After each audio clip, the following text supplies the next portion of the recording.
sort of rushes now. Do you think Teaching to me is not a job, it's a vocation. At 71, Benny Criscola knows his purpose well.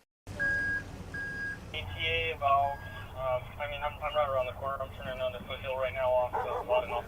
A day in the life of an animal services officer in Bernalillo County 10-4. requires a whole lot of energy. Time is ticking away, and soon Bernalillo County's manager says the county bank account will be empty. Action 7 News reporter Megan Cruz joins us live for us from there tonight. Hi, Megan. Wow. Hi, Roy. Exactly. Wow. I'm telling you, Los Alamos is getting slammed tonight. It's been snowing this hard now since 6 this evening. Take a look at how much has fallen on the ground and accumulated. Definitely a couple of inches here, but really what it is. Oh, look, a plow right there. That's good. They are plowing these roads. But let me tell you what's really bad. It's how cold it is. Take a look at that sign. 18 degrees. As you saw, there are crews trying to make sure that these roads are safe for those who choose to be out in the snowstorm. It's been a busy couple of days for the Los Alamos Public Works Department. At least a dozen plow drivers on the roads at any given time. They're up against one heck of an opponent, Mother Nature, dumping all this snow. It was nearly whiteout conditions Friday evening. How's everything looking up there?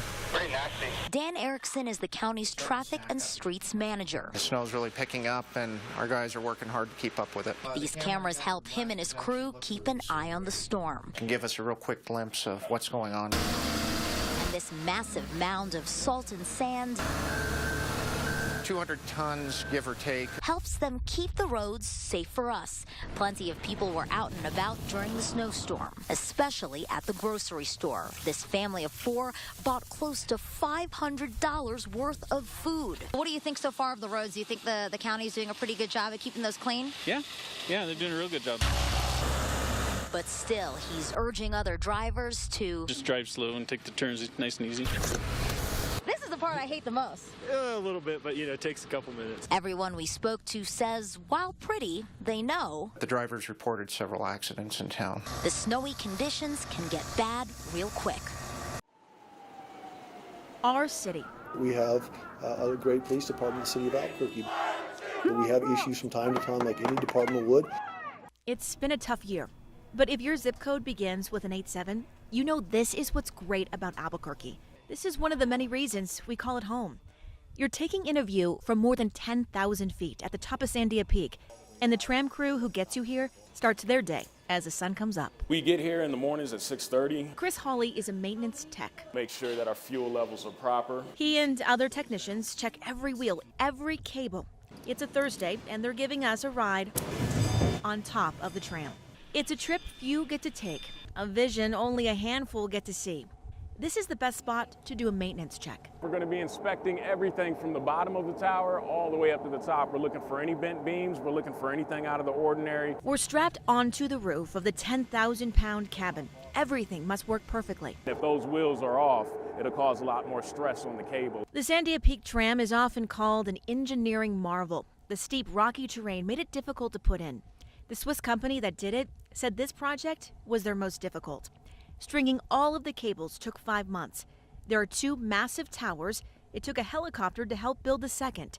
Professionals need specific skills to keep the tram moving along the 2.7-mile route. Right now, there are 2 maintenance technicians on the outside of the tram. We have Chris here on the roof and Clay up there on the carriage. We're now stopped. Clay needs to change a wheel.